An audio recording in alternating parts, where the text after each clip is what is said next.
জুলাই চার্টারের ব্যাপারে যেটা ফয়েজ ভাইও বললেন, দলগুলো মোটামুটি একমত হয়েছে।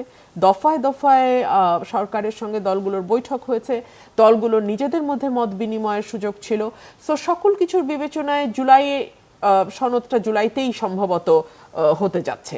সো তারপরে আসলে এনসিপির একটা দাবি ছিল যে জুলাই সনদের পরে নির্বাচনটাও ফেব্রুয়ারিতে, সেটাও জুলাই সনদের অনেক পরে। সো আমার মনে হয় না যে এই মুহূর্তে অ্যাটলিস্ট আমি সাদা চোখে যেটুকু দেখতে পাই, রাজনীতির মাঠটা অনেকটাই স্থিতিশীল। রাজনৈতিক দলগুলোর মধ্যে আমি মনে করি এই মুহূর্তে প্রাইম কনসার্ন হওয়া উচিত নির্বাচন। যারা নির্বাচন করতে চায় তাদের আসলে এই মুহূর্তে হাতে আছে 8 মাস, অন্য কোনো চিন্তা আসলে এই মুহূর্তে করবার সময় নাই। কিন্তু লন্ডন বৈঠকের পরে যে যৌথ সংবাদ সম্মেলন, সেখানে সংস্কার এবং জুলাই গণহত্যার বিচারের ব্যাপারে একটা যৌক্তিক অগ্রগতির কথা বলা হচ্ছে, সেটা আসলে বিএনপির বিবেচনায় কি? দেখুন, আমরা বিচারের ব্যাপারে এটা আমরা যারা বাংলাদেশে বাস করি, বাংলাদেশের নাগরিক, বিশেষ করে আমি এবং আপনি, আমরা ওতপ্রোতভাবে বিচার অঙ্গনের সঙ্গে যুক্ত।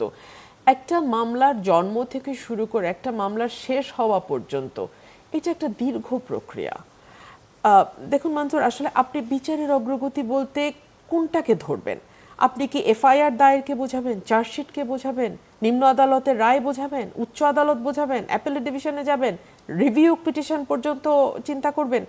কত দূর আপনি আসলে ভাববেন?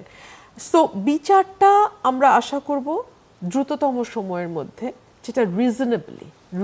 যৌথ সংবাদ সম্মেলন তো একটা কোনো সমঝোতার ভিত্তিতেই হয়েছে, সেখানে আসলে আপনাদের অবস্থানটা কি? আপনারা আসলে কোন বিবেচনায় এই শর্তটা মানছেন?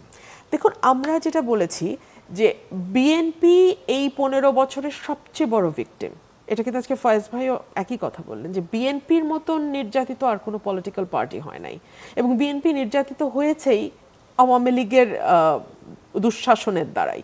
বিএনপির চেয়ারপারসন, বিএনপির অ্যাক্টিং চেয়ারম্যান, মহাসচিব, একেবারে তৃণমূলের যেই ওয়ার্ড কমিটির যেই সদস্য, একই রকম অবস্থায় প্রত্যেককে ফেলা হয়ে যায়। সো বিচারের ব্যাপারে আমার মনে হয় বিএনপির চেয়ে বেশি সক্রিয় আর কারো পক্ষে হওয়া সম্ভব না।